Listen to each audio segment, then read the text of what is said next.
ఆ నియోజకవర్గంలో తెలుగుదేశం పార్టీని నిలబెట్టుకోవాల్సిన అవసరం చంద్రబాబు నాయుడు గారికి ఖచ్చితంగా ఉంటుంది. రేపు ఏదైనా తేడా జరిగి ఒకవేళ ఆ నియోజకవర్గం నుంచి తన అభ్యర్థిని నిలబెట్టాల్సి వస్తే ఖచ్చితంగా అక్కడ పార్టీ నుంచి అభ్యర్థి ఉండి తీరాలి. ప్రస్తుతానికి అక్కడ తెలుగుదేశం పార్టీ నుంచి నిలబడే సమర్థత ఉన్నటువంటి నాయకుడిగా వర్మ ఎక్స్పోజ్ అయి ఉన్నాడు. వర్మ కాకుండా ఇంకెవరైనా చంద్రబాబు నాయుడు గారి బ్రెయిన్లో ఉన్నారా, లేకపోతే వర్మ మీద ఇంకేదైనా ఆయనకి ఇంటర్నల్గా ఇబ్బందులు ఉన్నాయా? పిఠాపురం వీళ్ళు ఎంచుకుని అడిగారు జనసేన నుంచి. అడిగినప్పుడు మేము అకామిడేట్ చేస్తామని చెప్పారు. చేస్తారా చేయరా అనేది ఒక చర్చ జరిగింది. అప్పుడు ఫైనల్గా ఆయనే ప్రకటించాడు, వర్మే ప్రకటించాడు, పవన్ కళ్యాణ్ ఇక్కడి నుంచే పోటీ చేస్తారు, కూటమికి కూటమి స్ఫూర్తిని గౌరవిస్తూ నేను ఈ సీటుని త్యాగం చేస్తున్నాను అని చెప్పాడు. ఆయన చెప్పిన తర్వాత నుంచి ఆయన త్యాగరాజు అయిపోయాడు అని చెప్పేసి ప్రపంచం అంతా మాట్లాడటం మొదలుపెట్టింది. చాలా సందర్భాల్లో ఆయన కొంచెం అసహనం వ్యక్తం చేసినటువంటి సందర్భాలు కూడా ఉన్నాయి బహిరంగంగానే.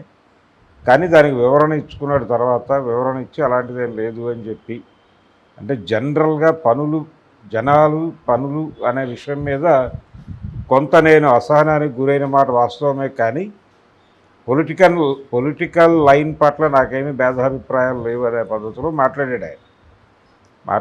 పవన్ కళ్యాణ్ పిఠాపురం వెళ్ళినప్పుడల్లా వీళ్ళిద్దరూ కలిసే కూర్చుని మీడియాని అడ్రస్ చేయడం కానీ మరో కార్యక్రమం కానీ ఇద్దరు కలిసే చేస్తున్నారు. వర్మలో జనసేన పట్ల కానీ పవన్ కళ్యాణ్ పట్ల కానీ ఏ రకమైన వ్యతిరేకత లేదు.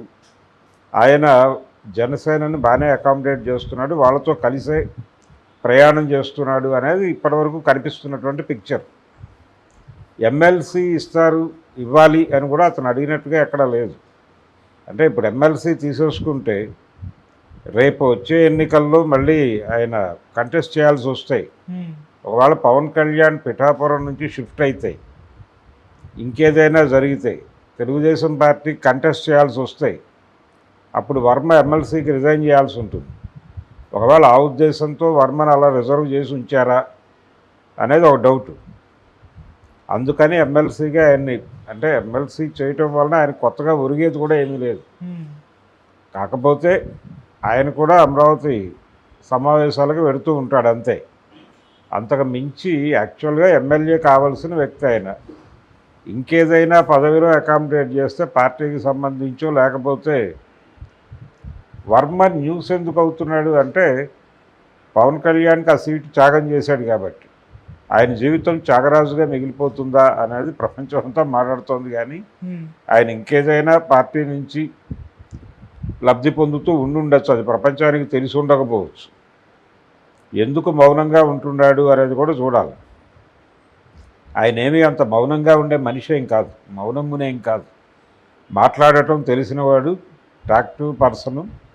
ఆయన తనకు సంబంధించిన ఏదైనా సమస్య ఉంటే నేరుగా ప్రపంచం దృష్టికి ఎలా తీసుకెళ్లాలో ఆయనకు తెలుసు. కాబట్టి వర్మ మీద ఇప్పుడు సానుభూతి చూపించటం కూడా వ్యూహాత్మకమే అనుకుంటున్నాను నేను. వ్యూహాత్మకమే అంటే వర్మ గురించి ప్రపంచం మాట్లాడుకోవాలి నిరంతరం. వర్మ చేసిన త్యాగం గురించి ప్రపంచం నిరంతరం మాట్లాడుకోవాలి.